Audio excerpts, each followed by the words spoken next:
Halo teman-teman semua, apa kabar? Semoga teman-teman dalam keadaan sehat dan bahagia selalu. Ada beberapa pertanyaan yang disampaikan kepada saya secara offline terkait dengan investasi bodong. Dan hari ini kita akan mencoba untuk membahas tentang investasi bodong ini ya. Tetapi sebelum kita mulai, jangan lupa like, komen, dan subscribe video ini agar saya semakin semangat untuk membuat video-video edukasi yang baru untuk teman-teman semua. Dan buat teman-teman yang telah like dan subscribe, saya ucapkan terima kasih. Oke, let's start our topic. Investasi bodong. Pasti teman-teman sudah pernah mendengar tentang investasi bodong, atau mungkin teman-teman sudah ada yang pernah ikut investasi bodong ini. Kalau kita mendengar kata-kata tersebut, investasi bodong, apa yang ada dalam pikiran teman-teman semua? Kalau saya, pasti saya akan berpikir, wah, kalau saya ikut investasi bodong, maka uang saya akan hilang dan saya akan rugi. Bagaimana dengan teman-teman? Oke, mungkin nanti kita bisa jawab di dalam hati kita masing-masing ya. Sekarang kita ingin mengetahui apa sih itu investasi bodong?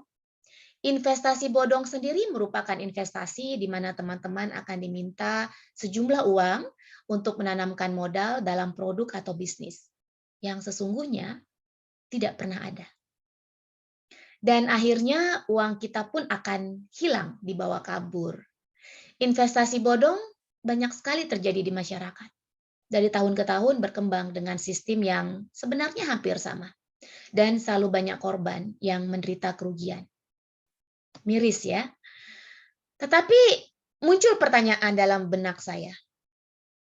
Pertanyaannya itu adalah, apakah masyarakat tidak paham apakah ini investasi bodong atau tidak? Kenapa masyarakat masih percaya dan terjebak dalam investasi bodong seperti ini ya? Alasan yang paling tepat buat saya adalah minimnya pengetahuan masyarakat kita tentang dunia investasi dan keinginan masyarakat untuk cuan dalam waktu yang singkat itu masih tinggi sekali.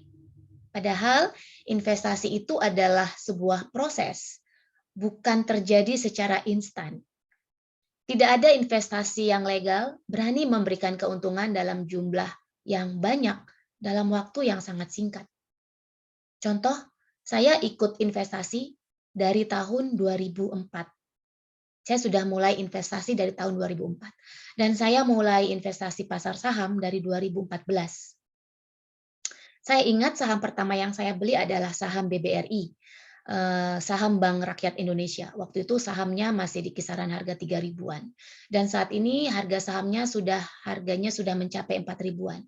Saham kedua yang saya beli waktu itu adalah saham Bank Mandiri, masih relatif cukup murah, dan saat ini saham Bank Mandiri sudah di kisaran harga 7.600 per lembarnya. Nah, saya mengalami proses di mana harga saham di awal saya beli itu masih murah dan saat ini harga sahamnya sudah mengalami kenaikan. Itu adalah sebuah proses ya. Saya bisa mendapatkan selisih dari harga saat ini dengan harga sebelumnya, itu namanya proses. Nah, jadi kita perlu tahu nih investasi itu apa dulu gitu. Kalau buat saya sendiri, investasi itu adalah proses. Tidak ada investasi yang menjanjikan keuntungan dalam waktu yang singkat, sangat singkat, dalam jumlah yang sangat besar. Kita harus tanda tanya kalau ada investasi yang menjanjikan hal seperti itu. Nah, bagaimana teman-teman mengetahui apakah ini adalah investasi bodong atau tidak? Ada beberapa ciri investasi bodong yang bisa kita lihat secara gampang dan harus kita hindari. Yang pertama,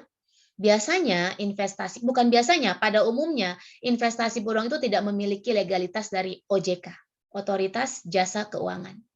Semua industri pasar modal, perbankan, asuransi, dan sebagainya berada di bawah Otoritas Jasa Keuangan. Sementara itu, perdagangan berjangka dan komoditi diatur oleh Badan Pengawas Perdagangan Berjangka Komoditi di bawah Kementerian Perdagangan. Perusahaan keuangan tidak cukup hanya memiliki izin pendirian perseroan. Saya ulangi sekali lagi, perusahaan keuangan tidak cukup hanya memiliki izin pendirian perseroan. Jadi teman-teman harus paham itu. Yang kedua, menawarkan keuntungan yang tidak wajar. Investasi itu sesuai dengan tingkat resikonya ya teman-teman ya. Semakin tinggi profit, maka semakin tinggi resikonya. Jangan percaya dengan investasi yang menawarkan bunga yang sangat tinggi dalam waktu yang sangat singkat dan sangat mudah. Investasi bodong akan menjanjikan keuntungan bunga yang sangat tinggi, yang membuat banyak orang yang tergiur untuk ikut. Lalu, tidak memiliki underlying atau aset dasar yang tidak jelas. Investasi itu harus mempunyai underlying yang jelas. Contohnya yang gampang itu kita bisa ambil reksadana saham. Reksadana saham ini memiliki aset berupa saham. Dana yang diinvestasikan akan diolah oleh manajer untuk memperoleh profit. Dalam investasi bodong, hal ini tidak jelas, tidak transparan proses perputaran uangnya. Ya. Lalu selanjutnya tidak ada transparansi informasi yang diberikan oleh investasi bodong. Kalau investasi resmi, perusahaan akan menjelaskan kemungkinan resiko, lalu kerugian, lalu profit kita. Mereka akan jelaskan kepada investor.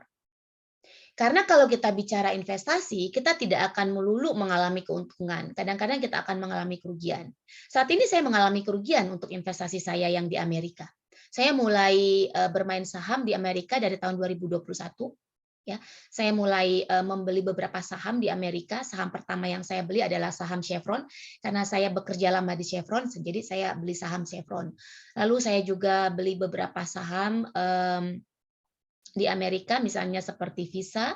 Saya juga beli saham Sigi. Saya juga beli saham Kruger, GM Motor saya juga beli. Dan saya juga bermain Coinbase, cryptocurrency, dan saat ini mengalami penurunan. Harga-harga saham saya mengalami penurunan. Ada yang mengalami kenaikan, tetapi mereka mengalami penurunan. Artinya, saya mengalami kerugian. Tetapi sepanjang saya tidak menjual, maka saya dalam posisi yang aman. Karena saham ini ada yang jangka pendek, ada yang jangka panjang.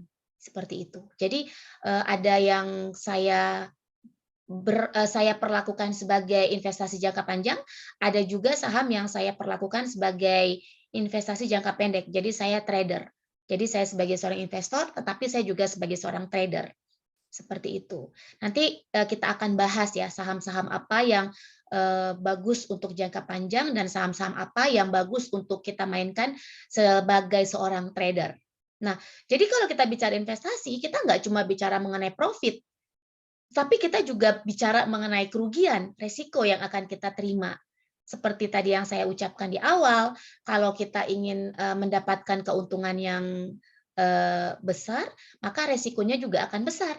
Kalau mau yang resikonya kecil, maka persentase yang kita dapatkan juga kecil. Contohnya apa? Deposito, pasar uang itu adalah bunganya kecil tetapi aman. Seperti itu ya. Jadi investasi pun kita perlu diversifikasi investasinya. Ada yang high risk, ada yang medium risk, ada yang tidak berisiko sama sekali ya. Jadi nanti kita bahas untuk tipe-tipe dari investasi. Lalu berikutnya, bergantung pada investor baru atau skemanya seperti MLM. Pada umumnya investasi bodong ini menggunakan skema pembagian keuntungan Ponzi.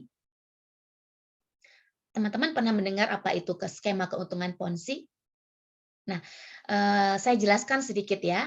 Skema Ponzi adalah modus investasi palsu yang membayarkan keuntungan kepada investor dari uang mereka sendiri atau uang yang dibayarkan oleh investor berikutnya. Bukan dari keuntungan yang diperoleh oleh individu atau organisasi yang menjalankan organisasi tersebut. Skema ini pertama sekali dicetuskan oleh Charles Ponzi dari Italia. Selanjutnya, skema tersebut menjadi terkenal pada tahun 1920. Beberapa contoh penawaran investasi dengan skema Ponzi yang pernah terjadi di Indonesia itu seperti Abu Tours, ya, lalu manusia membantu manusia, Pandawa Group, lalu First Travel Anugerah Karya Wisata, lalu Golden Traders Indonesia, dan masih banyak lagi. Ya. Lalu selanjutnya pengambilan macet di tengah-tengah. Nah, ini akhirnya nih pengambilannya macet di tengah-tengah.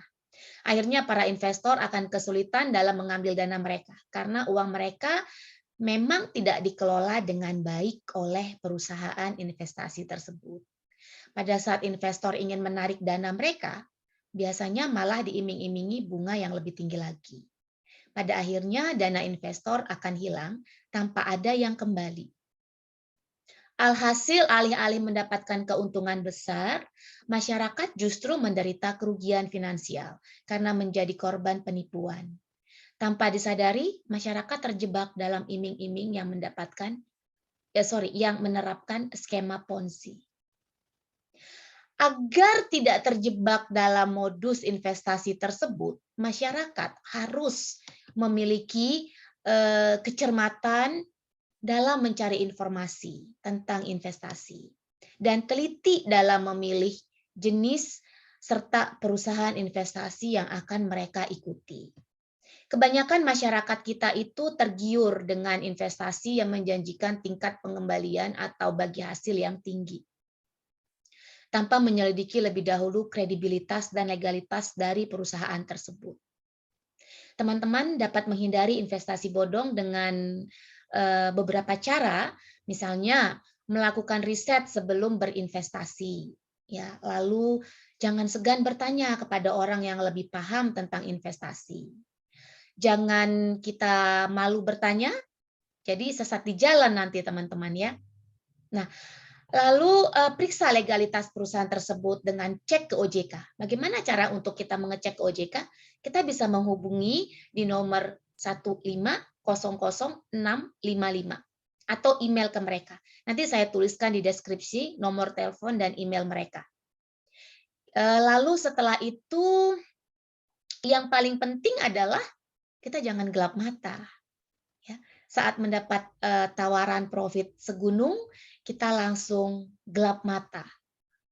Harus tetap kita menggunakan akal sehat. Jangan sampai teman-teman tergiur, gelap mata, akhirnya mengalami kerugian yang besar karena ikut investasi bodong. Nah, semoga informasi yang saya berikan ini dapat berguna bagi teman-teman semua. Tetap waspada dan bijak dalam berinvestasi. Salam sukses dan sampai jumpa di pembahasan-pembahasan berikutnya.